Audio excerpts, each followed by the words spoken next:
আমি এখন ট্রেনের ভিতর। আমার এখান থেকে বেজিং যাইতে সময় লাগবে হচ্ছে প্রায় ২০ ঘন্টার মতো। এজন্য হচ্ছে আমি স্লো ট্রেনে যাচ্ছি। কারণ স্লো ট্রেনে হচ্ছে পিসফুলি যাওয়া যায়।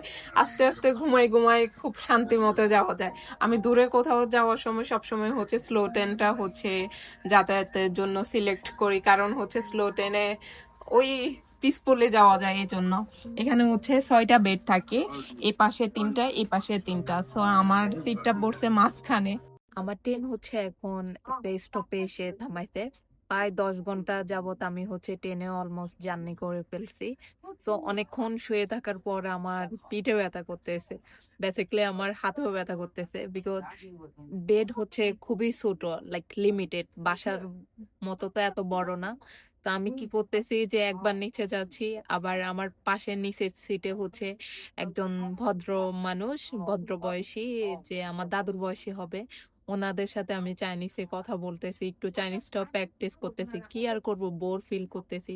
আবার নিচে গিয়ে চাইনিজ আছে তাদের সাথে হচ্ছে আড্ডা দিচ্ছি, কথা বলতেছি। Like long journey. এখনো প্রায় ১২-১৩ ঘন্টা হচ্ছে আমাকে ট্রেনেই থাকা লাগবে।